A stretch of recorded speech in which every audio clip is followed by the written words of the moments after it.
गर्मियों के दिन थे। भोला के खेत में इस बार तरबूज, खरबूजे और ककड़ियों को धूम थी। जानवरों से खेत की रक्षा के लिए उसने खेत के किनारे एक झोंपड़ी डाल दी थी और रात के समय उसी झोपड़ी में सोने लगा था। एक रात पड़ोस के गांव में कठपुतलियों का नाच हो रहा था। भोला को नाच देखने की इच्छा हुई, लेकिन जाए तो कैसे? खेत पर किसी के न होने से गीदड़ और दूसरे जानवर खेत को चर जाएंगे। वह सोच ही रहा था कि जटाजूटधारी एक बाबाजी उसे झोंपड़ी की तरफ आते दिखाई दिए। देखकर भोला खुशी से उछल पड़ा। बाबा को झोंपड़ी में बिठाकर बोला, महाराज जी, आप इस कुटिया में आराम करें। तरबूज और खरबूजों से खेत भरा पड़ा है। पेट भर उनका सेवन कीजिए और कोई गीदड़ खेत में आए तो उसे भगा दें। आधी रात के बाद मैं भी वापस लौट आऊंगा। महाराज जी को क्या चाहिए था? बोले, खुशी से जाओ बाबाजी, सब देख लेंगे। भोला के चले जाने पर बाबाजी खेत में घुसे। चुन चुन कर मीठे तरबूज खरबूजे ले आए। पेट भर खाने के बाद चिलम बनाई और झोंपड़ी के अंदर खाट पर जा बैठे। घासफूस की वह झोंपड़ी अधिक ऊंची न थी। तिनके लटक कर खाट को छू रहे थे। उसके पास ही घास का एक बड़ा ढेर लगा था। खरबूजों की मिठास और खुशबू ने बाबाजी को मस्त बना दिया। मस्ती में आकर चिलम के ऊपर आग रखी और जोर से दम लगाया कि हाथ भर लंबी जोत ऊपर लपक उठी। तिनकों ने तुरंत आग पकड़ ली और देखते देखते धूं धूं कर झोंपड़ी जल उठी। बाबाजी कूदकर बाहर आना चाहते थे कि अपनी ही धोती से उलझकर गिर पड़े और आग की लपटों में जलकर भस्म हो गए। गांव वालों ने जब घास के ढेर से निकलती हुई लपटों को देखा तो खेत की तरफ दौड़े आए। भोला को आवाज लगाई, उसका कहीं पता न था। सबके होश उड़ गए। शायद वह भी झोंपड़ी के साथ जल गया है। उसके बड़े भाई ने बांस का एक डंडा उठाकर जलती आग को बुरेदा तो उसमें से लाश निकल आई। देखकर घरवालों में रोवापीटी मच गई। भोला को जला हुआ पाकर गांव के लोग दुखी हुए। उसके माता पिता, भाई बहन छाती पीट पीट कर रोने लगे। फिर तो भोला का अंतिम संस्कार करने के बाद ही वे घर लौटे। रात के तीसरे पहर भोला जब खेत पर आया तो देखा झोपड़ी राख बनी है। घास का ढेर भी फूक चुका है। उसे बाबाजी पर बड़ा क्रोध आया। कमबख्त खरबूजे भी खा गया और जाते जाते झोपड़ी में आग भी लगा दी। घर के लोग अब क्या कहेंगे? सोचता हुआ वह गांव की ओर चल पड़ा। जल्दी से अपनी चौपाल के पास पहुंचकर उसने देखा कि गांव के लोग शोक की मुद्रा में चुपचाप बैठे हैं। बीच में हुक्का पड़ा है और लोगों की आंखें आंसुओं से भीगी हुई है। वह समझ न सका कि लोग क्यों मौन बैठे हैं। चौपाल के एक किनारे पहुंचकर भोला ने अपने भाई को आवाज दी। देखते ही लोग चौंक उठे। एक ने चिलम उठाकर उस पर दे मारी। भोला कपड़े झाड़ने लगा। भूत, भूत कहते हुए लोग भाला और लाठियां लेकर उसके पीछे दौड़ पड़े। मारो, मारो, भूत आ गया। लोगों को अपने पोछे भागते देख भोला तीतर की चाल हो गया। भागकर अपनी जान बचाई। वह समझ न सका कि लोग क्यों उसे खदेड़ रहे हैं। जाकर अपने खेत के पास बैठ गया।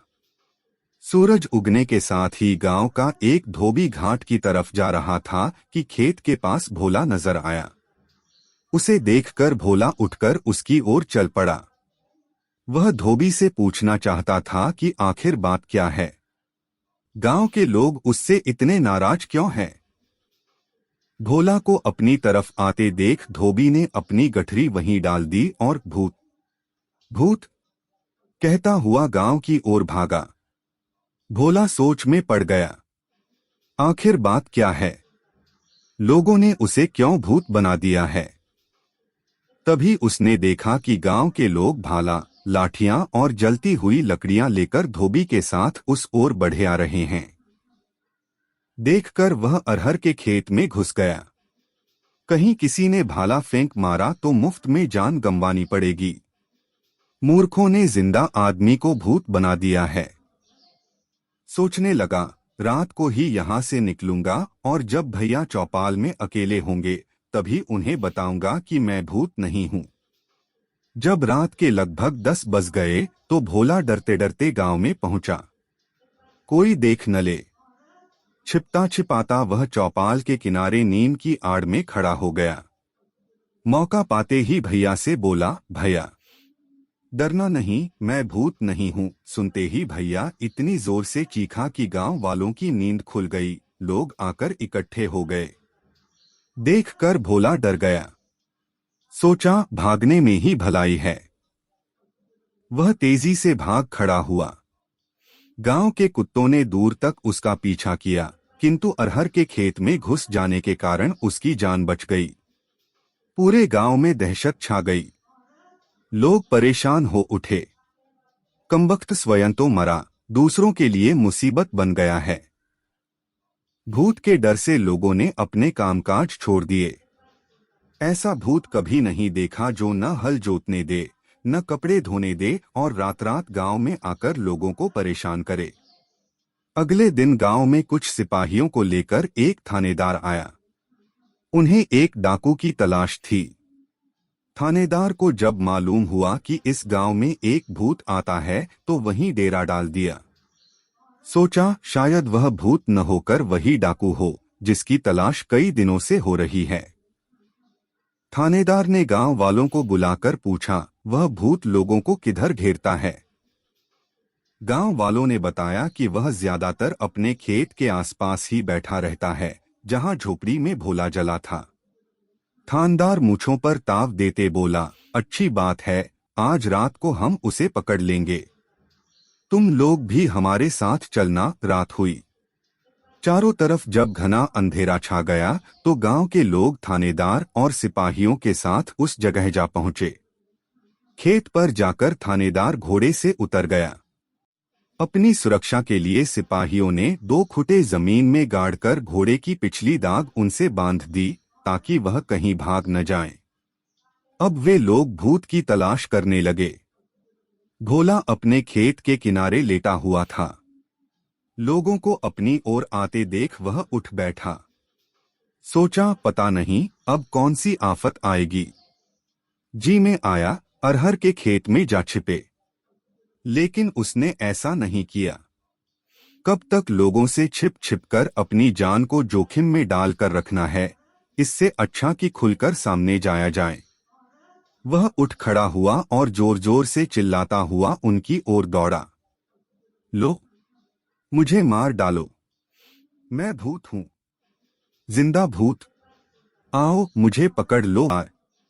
अंधेरी रात में भोला की आवाज दूर दूर तक गूंज उठी। सुना तो गांव वालों की हिम्मत टूट गई। वे भाला, लाठियां और मशाल वहीं छोड़कर भाग खड़े हुए। सिपाहियों में भगदड़ मच गई। थानेदार कूदकर घोड़े पर जा सवार हुआ। घोड़े को एड़ लगाई, किंतु घोड़ा उछल-उछलकर वहीं रह जाता। देखकर थानेदार की घिघी बंध गई। वह समझा कि भूत ने उसके पिछले पांव जकड़ लिए हैं, जिसके कारण घोड़ा भागने में असमर्थ है। थानेदार वहीं बेहोश हो गया। अगले दिन गांव में खबर फैल गई कि भूत ने कमाल ही कर दिया। थानेदार के घोड़े तक को जकड़ दिया है। अब उससे छुटकारा पाने का एक ही उपाय है कि उसकी मनौती की जाए। 13वीं करने के बाद प्रेत आत्माएं शांत हो जाती हैं। शाम को सारे गांव वालों ने मनौती की। टोकरी भर मिठाइयां खेत में रखाए। भोला उस समय अरहर के खेत में छिपा सुन रहा था। उसका भाई हाथ जोड़कर जोर शोर से कह रहा था, भैया तू चला गया, लेकिन इस गांव के लोगों को माफ कर दे। इन लोगों ने तेरा क्या बिगाड़ा है कि तू इन्हें दुहक दे रहा है। 13वीं के दिन हम लोग मिलकर तेरी पूजा करेंगे। तुझे जो चाहिए वह बता दे, लेकिन हमारा पीछा छोड़ दे। भोला इन सब बातों से परेशान हो चुका था। उसने सोचा क्यों न 13वीं के दिन में भी वहां पहुंच जाऊं, जाकर देखूंगा कि कौन कौन 13वीं में आया है। जो मेहमान उस दिन नहीं आएगा उसी के घर जाकर अपनी विपद सुनाऊंगा। उसे बताऊंगा कि मैं भोला हूँ, मैं मरा नहीं हूँ। मेरी जगह एक बाबाजी उस झोपड़ी में जल गए थे। 13वीं के पहले आधी रात के बाद भोला चौपाल के घने नीम पर जा चढ़ा। उसी नीम की छात्र में मृतक के क्रियाकर्म के बाद मेहमानों को भोजन कराया जाने लगा। तरह तरह के पकवान परोसे जाने लगे। देखकर भोला के मुंह में पानी भर आया, लेकिन वह पेट पकड़कर चुपचाप बैठा रहा। उसने देखा सभी लोग दावत उड़ाने आए हैं, केवल उसकी छोटी लड़की के ससुर नहीं हैं। रात को जब सभी सो गए तो वह भी नींद से उतर आया और अपने समधी के गांव की ओर चल पड़ा। सवेरा होने तक वह समधी के पास पहुंच गया और अपनी कहानी उसे सुना दी। सुनकर समधी ने भोला की आवभगत की, खाना खिला पिलाकर अपना तांगा तैयार करवाया और भोला को लेकर उसके गांव पहुंचा। उसके माता पिता और गांव वालों ने समधी के साथ जब भोला को देखा तो चकित रह गए। समधी ने सारी कहानी सुना दी। गांव के लोगों ने भोला को गले लगा लिया और अपनी मूर्खता और जल्दबाजी पर बहुत लज्जित हुए।